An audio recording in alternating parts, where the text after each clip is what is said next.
Assalamualaikum warahmatullahi wabarakatuh. Rekan-rekan mahasiswa, pada pertemuan kali ini kita akan membahas tentang materi hakikat pembelajaran. Melalui materi pembelajaran ini diharapkan mahasiswa mampu untuk memahami konsep pembelajaran dengan baik.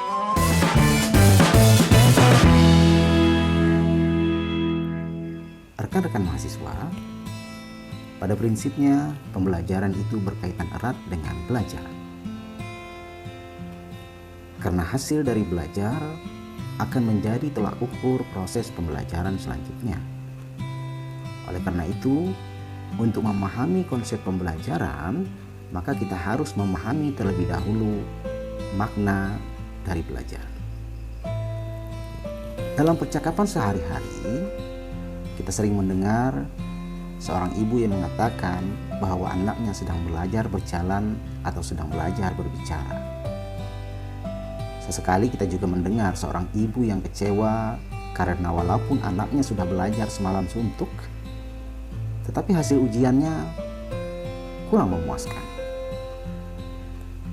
Pertanyaannya kemudian, apakah kegiatan yang dilakukan oleh anak-anak tersebut merupakan kegiatan belajar atau tidak?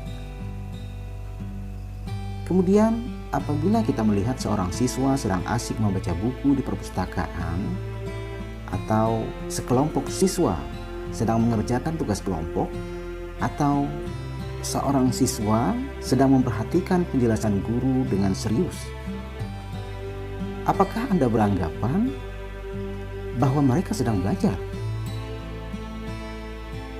Nah, jawaban atas kedua pertanyaan tersebut bisa iya, bisa juga tidak.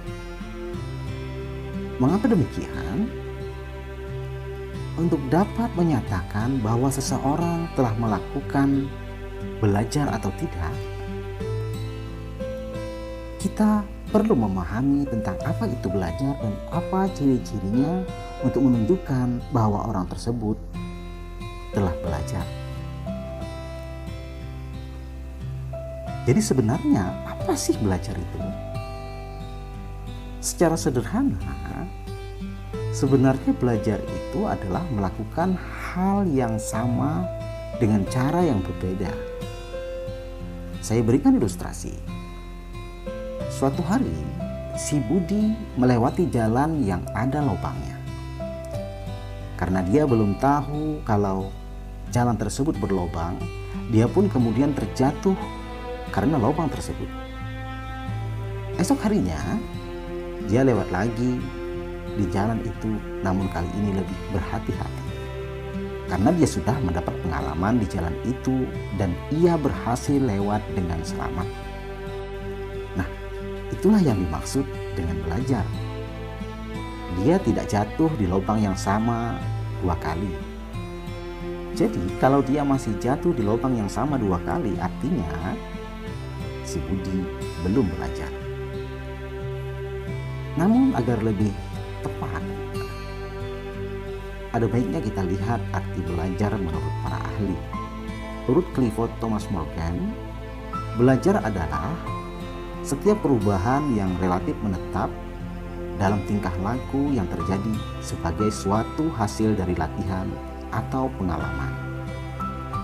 Senada dengan pendapat tersebut, Ernest R. Hilgard dan Gordon H. Bower mengemukakan bahwa belajar berhubungan dengan perubahan tingkah laku seseorang terhadap suatu situasi tertentu yang disebabkan oleh pengalamannya yang berulang-ulang dalam situasi itu. Sedangkan Henry Clavin Green mendefinisikan belajar sebagai proses perubahan tingkah laku yang relatif permanen, dan perubahan tersebut disebabkan adanya interaksi individu yang bersangkutan dengan lingkungannya. Nah, berdasarkan dari beberapa pendapat ahli tersebut, dapat kita identifikasi bahwa orang dapat dikatakan belajar apabila telah menunjukkan beberapa ciri-ciri, di antaranya Yang pertama, terjadinya perubahan perilaku pada diri individu. Artinya perubahan tersebut tidak hanya pada aspek pengetahuan atau kognitif saja, tetapi juga meliputi aspek sikap dan nilai atau afektif, serta keterampilan atau psikomotor. Yang kedua, perubahan itu merupakan buah dari pengalaman berinteraksi dengan lingkungan. Dalam artian bahwa perubahan perilaku yang terjadi pada diri seseorang akibat adanya interaksi antara dirinya dengan lingkungan. Interaksi ini dapat berupa interaksi fisik maupun interaksi psikis. Interaksi fisik misalnya, seorang anak akan mengetahui bahwa api itu panas setelah ia menyentuh api yang menyala pada lilin. Sedangkan interaksi psikis contohnya, seorang anak akan berhati-hati menyeberang jalan setelah ia melihat ada orang yang tertabrak kendaraan. Nah, perubahan perilaku tersebut karena adanya interaksi individu dengan lingkungannya. Dan ciri yang ketiga adalah bahwa perubahan tersebut relatif menetap pada diri seseorang. Namun jika perubahan perilaku tersebut diakibatkan oleh obat-obatan, minuman keras, dan yang lainnya, tidak dapat dikategorikan sebagai perilaku hasil belajar. Karena biasanya perubahan tingkah lakunya hanya sementara. Ketika dia sudah hilang dari pengaruh obat-obatan atau minuman keras, biasanya perilakunya akan kembali normal. Namun berbeda dengan orang yang telah melalui proses belajar.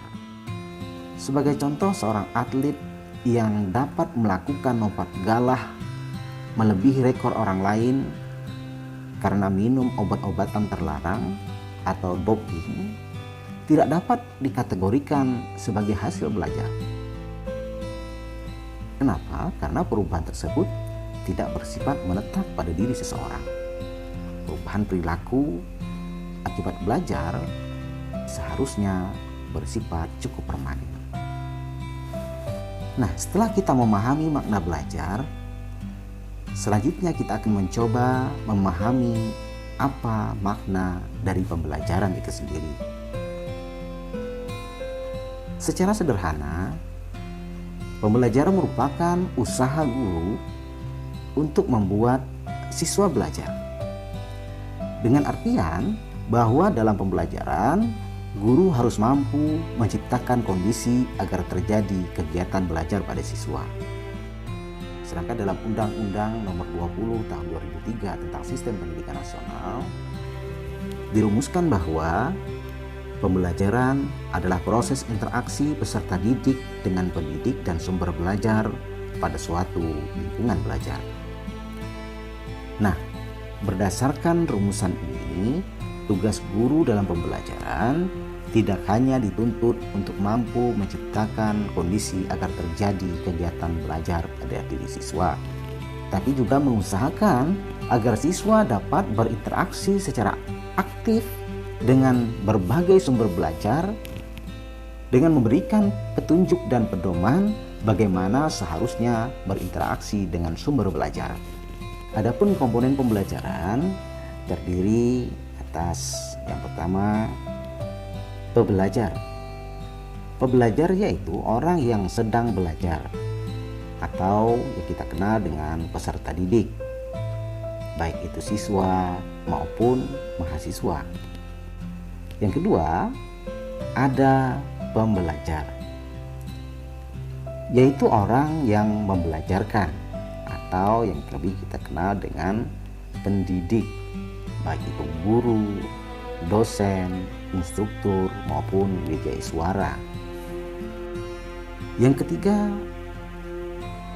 ada tujuan belajar, yaitu perilaku hasil belajar yang diharapkan dimiliki atau dikuasai oleh pembelajar setelah mengikuti kegiatan pembelajaran. keempat, adanya materi pembelajaran, yaitu bahan atau substansi yang disusun secara sistematis untuk tercapainya hasil belajar. Yang kelima, adanya strategi pembelajaran, yaitu cara untuk mencapai tujuan pembelajaran.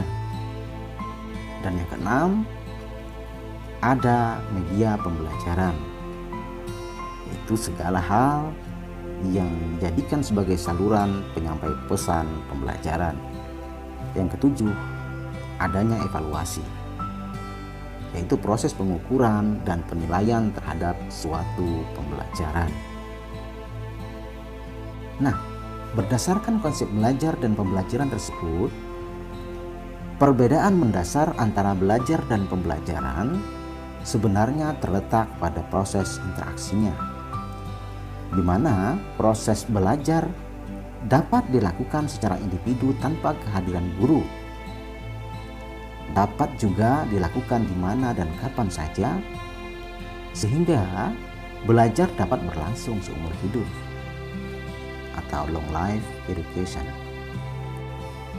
Sedangkan pembelajaran harus dilaksanakan secara terencana, memiliki waktu yang telah ditentukan, dan harus ada evaluasi untuk mengukur dan menilai ketercapaian tujuan pembelajaran. Nah, itulah tadi penyampaian singkat tentang hakikat pembelajaran. Mudah-mudahan rekan-rekan mahasiswa dapat memahami apa itu belajar dan pembelajaran. Semoga bermanfaat. Saya akhiri. Wassalamualaikum warahmatullahi wabarakatuh.